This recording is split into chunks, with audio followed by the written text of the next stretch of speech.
来吧，新玩具，今天也是到了一个样板件，拿到手以后着实让我惊了一下。我们总说6厘米，6厘米咋地咋地啊？其实这个梗玩多了以后也就没意思了。所以今天给你们看一个更狠的。这是一辆合金小车，尺寸在6.5公分左右。这是一台合金的可以变形的战机。我去，现在的小比例真的是越来越卷了。你看看这个尺寸的对比。天哪！也别说把它放在掌心里多大，你就放在指头尖上，你看看就这么一点点。我的手算比较小的，基本上跟我的拇指差不多。坦克的全长不到5公分，宽度不到2.5公分，但拿起来还是很有分量的。可能也是因为尺寸过于小的关系啊，下边并没有做滚轮，所以这个坦克是无法推车的。不过好在上边的炮台可以旋转，炮口上下可以抬动，而且变形的需要，炮管可以伸缩。模拟出来发炮的时候，咚咚咚的后坐力，还是很精致的，而且包裹的完整性也是可以的，毕竟是一个小比例的玩具嘛，可能也就后边这一点点缝隙暴露着，前边这一块的合金质感是相当不错的，而且这种合金的镀件在做出来红色的效果，边缘这些地方啊，还会有那种像是磨损一样透白的感觉。其实对于坦克的这个质感来说，做的还是非常不错的，就是很可惜会有色差。想象一下，如果能把这些东西全做成合金，质感一定会非常高级。不过那样的话，关节支撑力度恐怕就更恐怖了。蒙皮猴和银河玩具社联名开发，这回换了一个新的品牌，叫做 New Mini。之前也公布了很多新产品的试模件啊，现在的战绩，我们来看一下它的变形设计如何吧。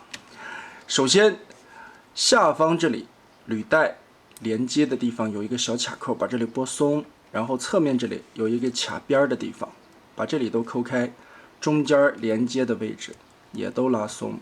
好，我们就把胳膊的地方通过根部的双关节延展开，前方头这里左右打开，顺着下方这里一个双段关节折进去，再往前窝。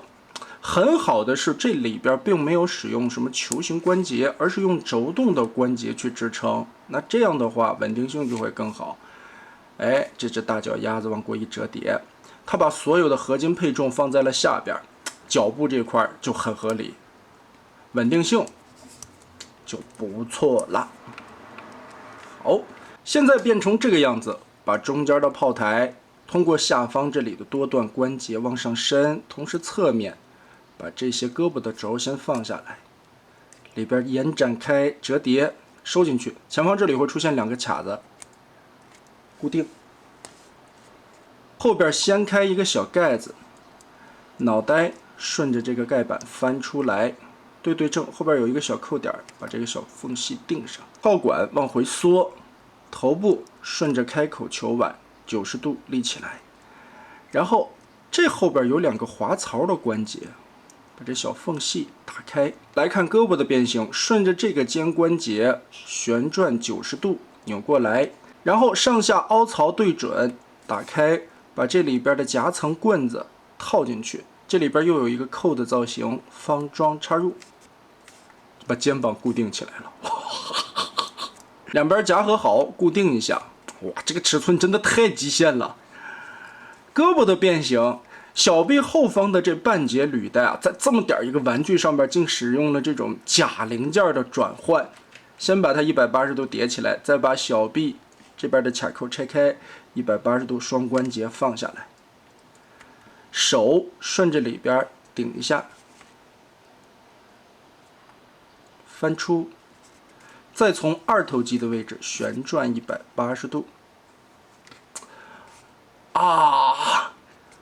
假履带，那么好，一个非常简单好玩的变形，这款战机就搞定了。哎，人形的这个身材比例看着还是不错的，虽然只有这么一点点，但这个头雕的刻画还原度效果还可以啊。其实做了一些美型的修正，真炮塔变形出来的这块合金的铸件放在这里边非常的有感觉。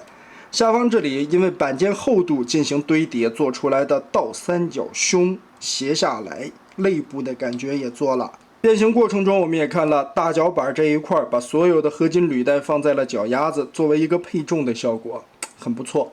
头部球形关节来回的旋转，开口球碗也是变形的需要，所以可以抬很大的幅度。胳膊开口球碗平举90度，360度旋转。二头肌变形需要可以旋转。胳膊肘这里是变形的需要，双关节弯折可以举起来这么大的幅度。手腕变形的需要，左右可以稍微的活动一点点。小臂的假履带刻画也是让人觉得非常惊艳的地方啊，在这么点的玩具尺寸上面做假零件的质量转换。腰部360度左右旋转，前裙甲立起来，开口球碗前后折叠，腿部侧抬都有一个挺大的幅度。左右没有转腿，用这个球碗的开口作为一个少的幅度。膝盖弯折90度。脚踝变形需要前后有一定活动范围，但很可惜这个轴锁线就没有接地了。不过毕竟这么点的一个玩具，太狠了，这个小玩意儿做的真的太狠了。变成人形之后的身高不到6公分，曾经理论上的小比例魔方钢索放在它旁边也都跟个巨人一样。所以这个 New Mini 系列真的是太极限了，太恐怖了。身上的质感非常的不错，但是我也在身上发现了一些问题，比如肩膀这个位置的扣眼儿不是很紧。样板阶段玩起来吧，这个地方虽然说是有扣子，方桩可以卡进去，没插紧。你在摆可动的时候，很容易把这里松脱开。第二处背后的这个盖子，其实能明显感觉到有一个小的扣眼儿，跟脖子后边这里进行连接，但这一块也不是很紧，插上去以后松松的。剩下就是材质方面的问题，我觉得这个红色的料子是有一定的柔韧性的，不过在球碗的地方、穿轴的地方也是不同程度的发现了一些白痕。这些白痕的位置，我觉得就是在样板组装的时候暴力按压导致的。所以具体的品质我们还得以大货为准。另外就是我在身上发现一些变形用不到的孔位，比如人形完成后小臂后方这里有一个大的接口，炮台的后方这里也有一个小洞，我总觉得会插个小机枪了什么的。整体来评价一下吧，蒙皮猴和银河玩具社联名推出的这款小战机，合金件的大量运用，拿起来质感是非常不错的，美型、变形、可动性这些也都能保证个7788。唯一可惜，在人形的时候脚踝没有左右的接地，看起来摆放有一些矮板。小臂翻出拳头之后，手臂空洞，并没有用盖板堵起来。这么点的尺寸，想必再做一个盖板难度也是有一些大的。整体来说的质感相当可以啊，变形的过程流畅、简单、好玩，还原度做得相当不错，再加上尺寸比例的搭配，也让这个玩具的互动性更加的优秀。看360度转一圈，很好看。确实这家也很有野心，一次性公布出来了相当多的试模，拿到了战绩之后让我着实的惊喜了一下。我这个人就属于看见合金走不动道的，喜欢铁疙瘩玩具，在这么点尺寸里边能做出来真假零件的质量转换，这点确实不容易。